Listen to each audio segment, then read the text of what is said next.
আসসালামু আলাইকুম। Galaxy English পয়েন্টের পক্ষ থেকে আপনাদের সকলকে জানাই আন্তরিক শুভেচ্ছা ও অভিনন্দন। ভয়েস চেঞ্জিং এর পঞ্চম ক্লাসে আজ আমরা শিখব 4 ধরনের ভয়েস চেঞ্জিং, অর্থাৎ লাভ, ডিজায়ার, উইশ, ওয়ান্ট ইত্যাদি ইত্যাদি, প্লাস ইনফিনিটিভ যুক্ত অ্যাক্টিভ টু প্যাসিভ। এবং সেকেন্ড সেন্টেন্সে determined, decided, be determined, demand, agree, be anxious, promise plus infinitive. অর্থাৎ প্রথম সেন্টেন্সের ওয়ার্ডগুলোর সাথে দ্বিতীয় সেন্টেন্সের ওয়ার্ডগুলোর কিন্তু কোনো মিল থাকছে না। এবং অ্যাডভাইস, ইনসিস্ট, প্রপোজ, রিকমান্ড, সাজেস্ট ইত্যাদি ইত্যাদি, প্লাস ভার্বের পরে জিরান্ট অর্থাৎ জিরান্ট যুক্ত। এবং ইনট্রানজিটিভ ভার্বের ক্ষেত্রে আমরা জানি ইনট্রানজিটিভ ভার্বের কোনো প্যাসিভ হয় না, কিন্তু ইনট্রানজিটিভ ভার্বের পরে যদি প্রিপোজিশন থাকে সেক্ষেত্রে আমরা ট্রানজিটিভ ভার্ব হিসেবে প্যাসিভ করতে পারি। তো শুরু করা যাক আজকের লিসন, অ্যাক্টিভ টু প্যাসিভ অর্থাৎ ভয়েস চেঞ্জিং। দেখেন, কোন সেন্টেন্সে লাভ, ডিজায়ার, উইশ, ওয়ান্ট ইত্যাদি প্লাস ইনফিনিটিভ, এই সকল সেন্টেন্স আমরা পরিবর্তন করার সময় যেটা করব তার আগে জেনে নেই ইনফিনিটিভ কি। যদিও ইনফিনিটিভের একটা বিস্তারিত ক্লাস রয়েছে, আমি ডেসক্রিপশন বক্সে দিয়ে দিব, আপনারা অবশ্যই দেখে নেবেন। ইনফিনিটিভ হচ্ছে টু প্লাস বেস ফর্ম, অর্থাৎ ভার্বের বেস ফর্ম, বা কেউ বলতে পারেন টু প্লাস ভার্ব অন, আবার কেউ বলতে পারেন টু প্লাস ভার্বের প্রেজেন্ট ফর্ম। যেমন এখানে টু প্লাস ডু রয়েছে, অর্থাৎ টু প্লাস ভার্বের প্রেজেন্ট ফর্ম, এটি হচ্ছে ইনফিনিটিভ।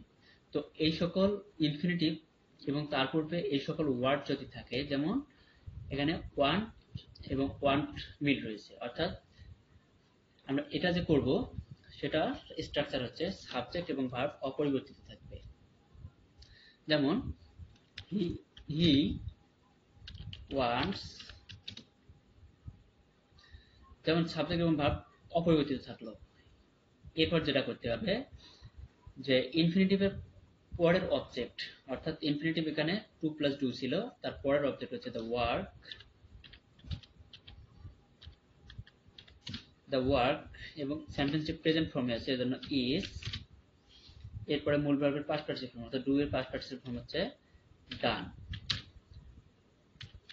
প্রিপোজিশন বাই, এরপরে হচ্ছে মি, হয়ে গেল। এবং সেকেন্ড সেন্টেন্স আমরা দেখি যে I wish him to write a letter, অর্থাৎ সাবজেক্ট এবং ভার্ব অপরিবর্তিত রেখে আই উইশ, এরপরে ইনফিনিটিভের পরের অবজেক্ট অর্থাৎ এ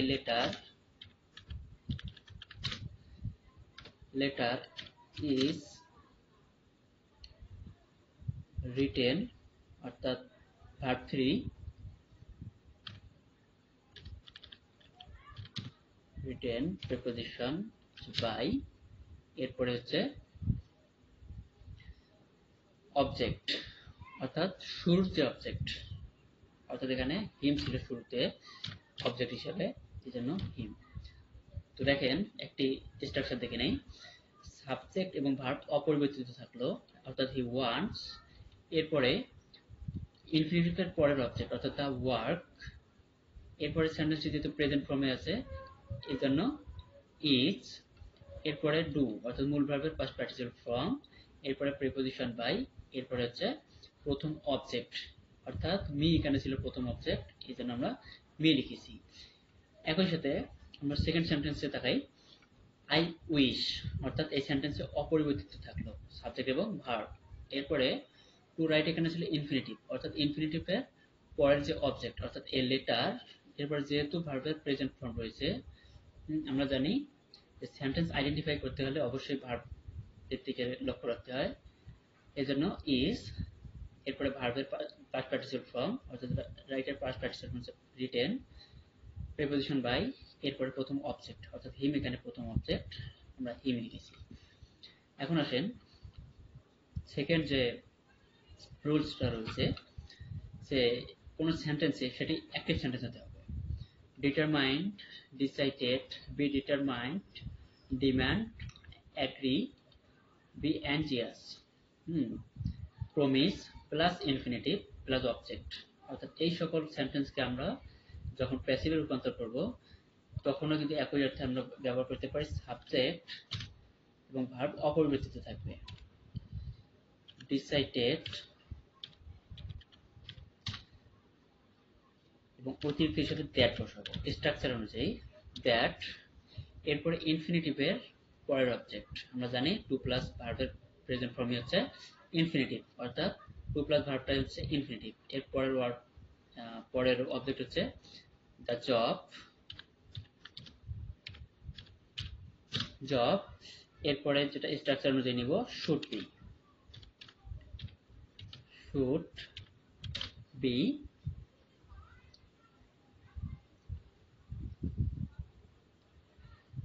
লিফট, অর্থাৎ ইনফিনিটিভ যুক্ত প্রেজেন্ট ফর্মের পাস্ট পার্টিসিপল ফর্ম, অর্থাৎ লিফট। সেকেন্ড সেন্টেন্সে দেখি আমরা, we promised to improve hour challenge. এই সেন্টেন্সে টু ইমপ্রুভটাই হচ্ছে ইনফিনিটিভ এবং তার আগের যে রুলস অনুযায়ী যে ওয়ার্ড সেটি হচ্ছে প্রমিস এবং এই সেন্টেন্সে মিল রয়েছে যে প্রমিস। আমরা এই সকল সেন্টেন্স অ্যাক্টিভ সেন্টেন্সে প্যাসিভ রূপান্তর করার যে স্ট্রাকচার সেটি হচ্ছে সাবজেক্ট এবং ভার্ব অপরিবর্তিত থাকবে, অর্থাৎ কোনো পরিবর্তন হবে না। উই প্রমিসড, প্রমিসড দ্যাট, অর্থাৎ স্ট্রাকচার অনুযায়ী দ্যাট। এরপরে রয়েছে ইনফিনিটিভের পরের অবজেক্ট আওয়ার চ্যালেঞ্জ,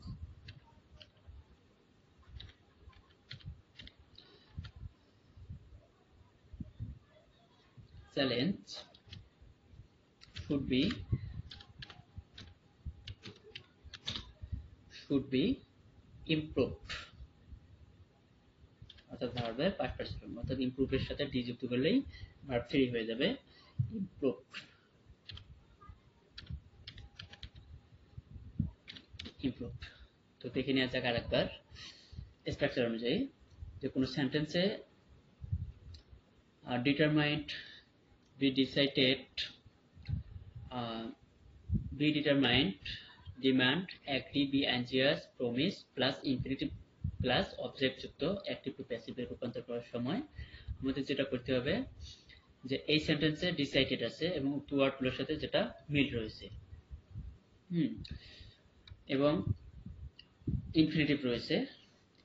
এই সকল সেন্টেন্স আমরা পরিবর্তন করার সময় সাবজেক্ট এবং ভার্ব অপরিবর্তিত থাকবে এবং অতিরিক্ত হিসেবে দ্যাট বসাবো সেটি স্ট্রাকচার অনুযায়ী এবং ইনফিনিটিভের পরের অবজেক্ট বসাবো, এরপরে স্ট্রাকচার অনুযায়ী শুড বি বসাবো, এরপরে ইনফিনিটিভ যুক্ত প্রেজেন্ট ফর্মের বা বেস ফর্মের পাস্ট পার্টিসিপল ফর্ম বসাবো। তো এভাবেই আমরা করব। এখন আসেন আমরা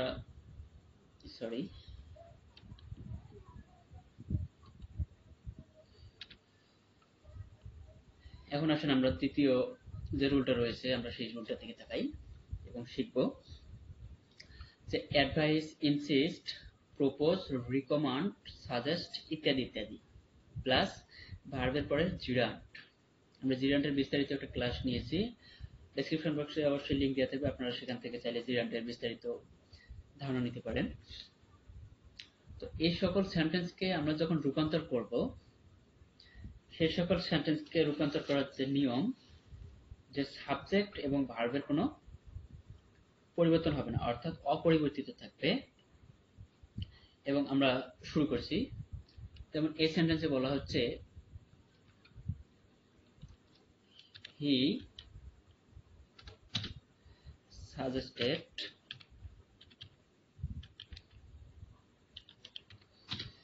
এবং স্ট্রাকচার অনুযায়ী that,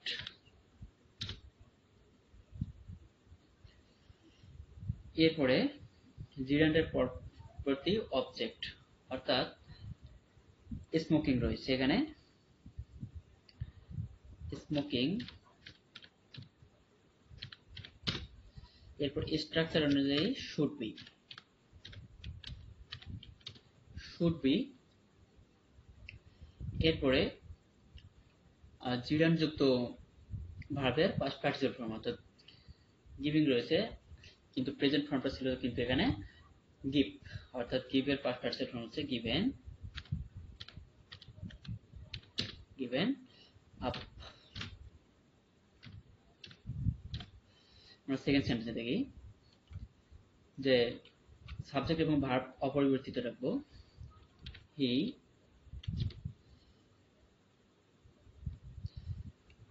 sorry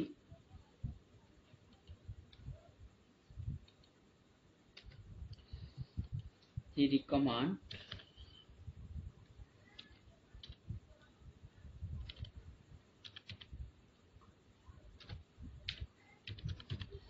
he recommended that, অর্থাৎ স্ট্রাকচার অনুযায়ী। এরপরে যেটা সেটি হচ্ছে জিরান্ডের পরবর্তী object, that a new job, a new job should be, অর্থাৎ স্ট্রাকচার অনুযায়ী শুড বি, শুড বি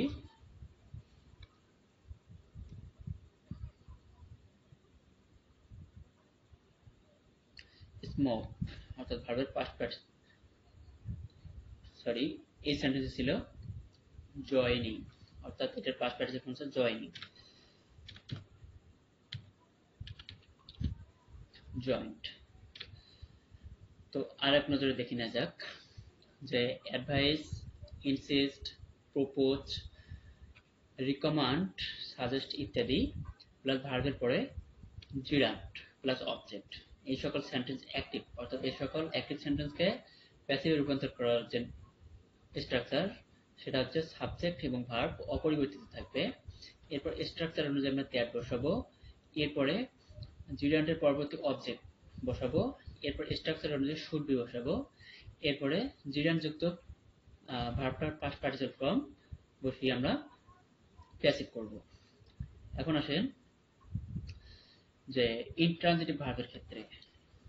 তো আমরা জানি ইনট্রানজিটিভ ভার্বের কিন্তু প্যাসিভ হয় না, এবং ইনট্রানজিটিভ ভার্ব কাকে বলে, যে ভার্বের অবজেক্টই থাকে না। তো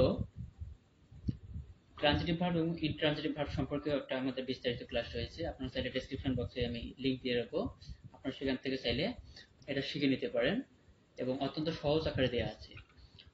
তো আমরা জানি যে ভার্বের অবজেক্ট থাকে সেটাই ট্রানজিটিভ ভার্ব, আবার যে ভার্বের অবজেক্ট থাকে না সেটাই হচ্ছে ইনট্রানজিটিভ ভার্ব। তো ইনট্রানজিটিভ ভার্বের ক্ষেত্রে আমরা জানি অ্যাক্টিভ সেন্টেন্সকে প্যাসিভ করা যায় না, কিন্তু যদি ভার্বের পরে কোনো প্রিপোজিশন থাকে সেটাকে আমরা ট্রানজিটিভ ভার্ব হিসেবে প্যাসিভে রূপান্তর করতে পারি, যার এখন আমরা শিখব। প্রথমেই অবজেক্টটাকে সাবজেক্ট হিসেবে লিখব। এই সেন্টেন্সের অবজেক্ট হচ্ছে দা অরফেঞ্জ, দা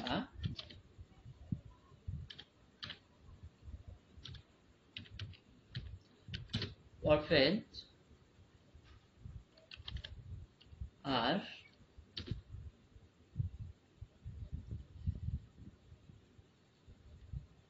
ভার্বের পাস্ট পার্টিসিপল ফর্ম, অর্থাৎ লুকড,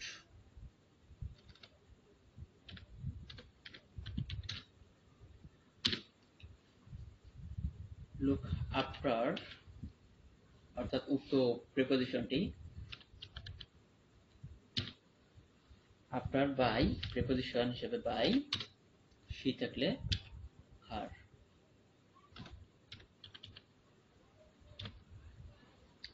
সেকেন্ড সেন্টেন্সে দেখেন they loved at the crazy man, আমরা অবজেক্টটাকে সাবজেক্ট হিসেবে লিখব, অর্থাৎ এই সেন্টেন্সের অবজেক্ট হচ্ছে দ্য ক্রেজি ম্যান,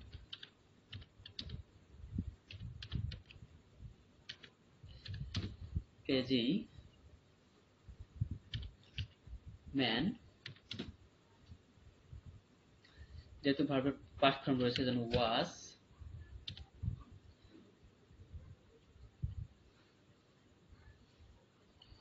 এরপর তারপর ভার্বের পাস্ট পার্টিসিপেল ফর্ম অর্থাৎ লাভড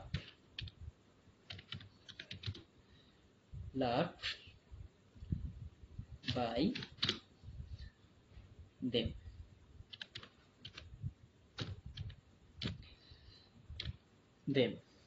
অর্থাৎ উক্ত ইন্ট্রানজিটিভ ভার্বের ক্ষেত্রে আমাদের যেটা লক্ষ্য রাখতে হবে যে অবজেক্টকে সাবজেক্ট হিসেবে লিখতে হবে, অর্থাৎ অরটেন্সটা ছিল এখানে অবজেক্ট অ্যাক্টিভ সেন্টেন্সে, আমরা প্যাসিভ ভয়েস চেক করার সময় আমরা অবজেক্টটাকে সাবজেক্ট হিসেবে লিখেছি।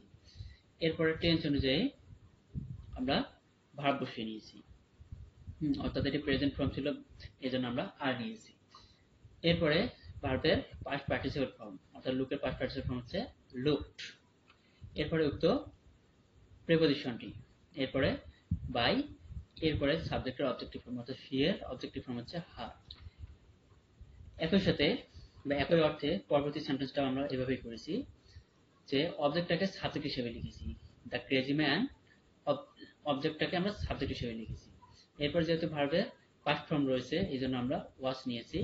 এরপর উক্ত ভার্বের এবার পাস্ট পার্টিসিপেল ফর্ম নিয়েছি অর্থাৎ লাভড পাস্ট পার্টিসিপেল লাভড, এরপরে প্রিপোজিশন বাই, এরপর দিয়ে পাস্ট পার্টিসিপেল ফর্ম হচ্ছে দেম।